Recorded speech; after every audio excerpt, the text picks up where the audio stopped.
but at that time I wrote that most probably it will be found more than 600.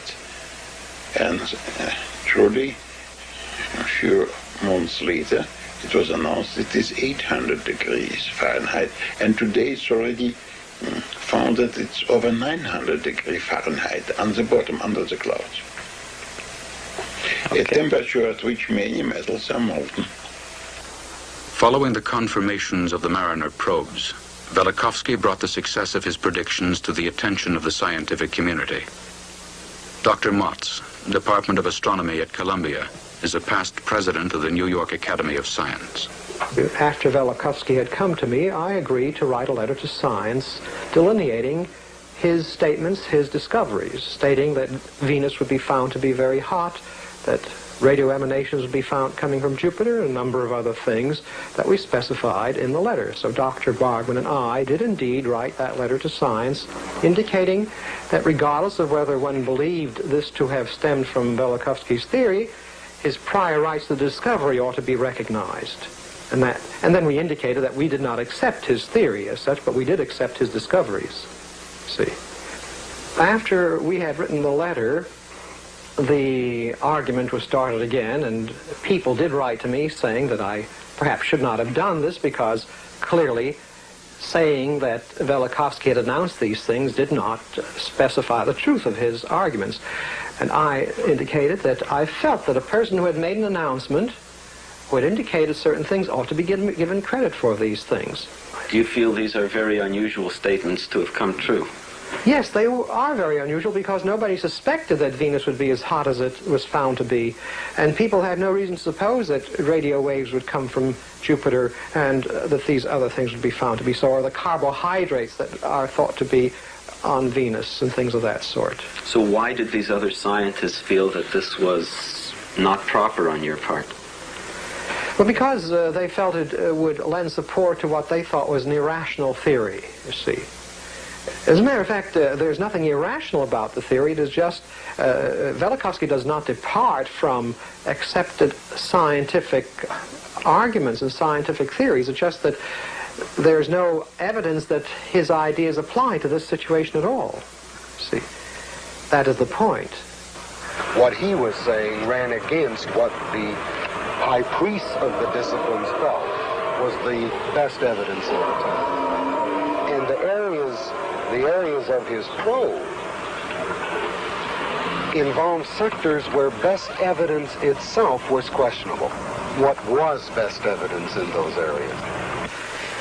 You cannot get a body to do what he says Venus did without altering entirely the distribution of masses in the solar system. The solar system is an extremely stable system. You can't make Venus change from one orbit to another in that way. The sun dominates. The sun is in the center, and therefore there's a regularity that cannot be altered. When I was born, intellectually, reason reigned supreme at the University of Chicago. Even after World War II and Hitler, the answer to everything was man's mind. And the beautiful part of being a student at the University of Chicago then was the feeling that nothing was beyond the thought of man, and no problem was beyond his rational solution.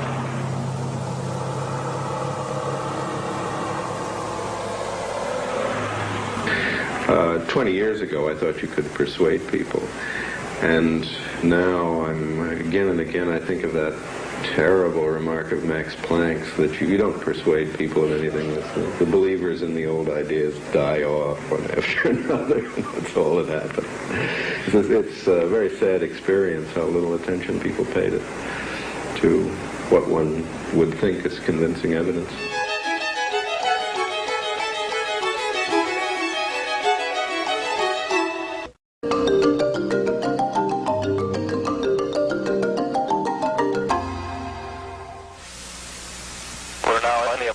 Everything looking good.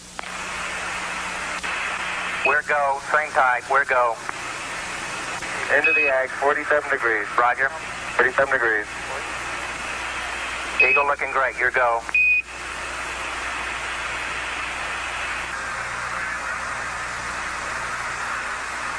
That's one small step for man, one giant leap for mankind.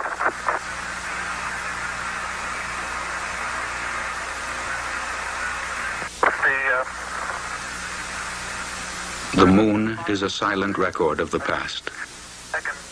According to Velikovsky, its features are evidence for the disruptions of the solar system. In fine layers, like powdered charcoal to the sole and sides of my boots. You know, the original publications that were coming out of NASA, however, were indicating that it's probably been quite some time since there was water on the moon. There's a rather recent one, however, that is put out by Dr. Eggerell of Cambridge University, who has found some rust in some of the rocks that were found on the moon. This indicates that at least at some time water was either on the moon, indigenous to the moon perhaps, or... The water, according to Velikovsky, should have come from an earlier catastrophe involving the planet Saturn.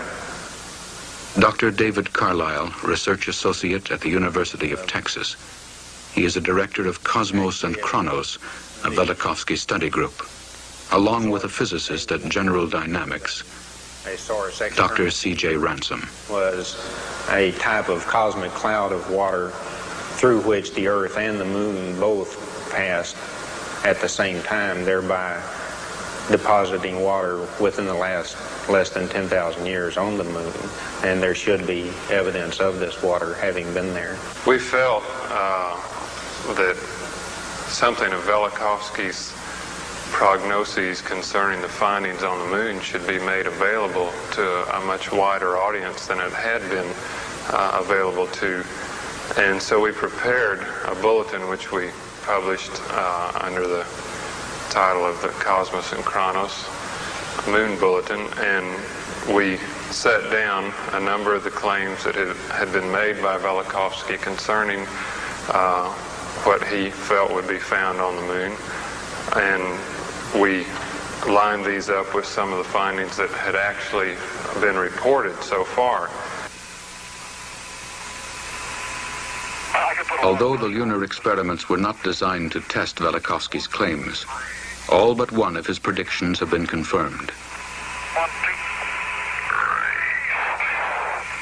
The lunar rocks were found to have magnetic remnants. Before the first landing, Velikovsky had suggested that the rocks be marked in their place so that their orientation could be determined. But this was not carried out because scientists expected no magnetic remnants. Take the drill off, and then break the stems off one. Other findings that Velikovsky predicted: numerous moonquakes, traces of hydrocarbons or their derivatives, carbides, excessive neon and argon, radioactivity of the lunar material, and a heat outflow from under the lunar surface. And I think we can do it piecemeal if you're really that interested. I'll tell you, you're sure invested an awful lot. All these findings present problems to orthodox scientists who have proposed conflicting explanations.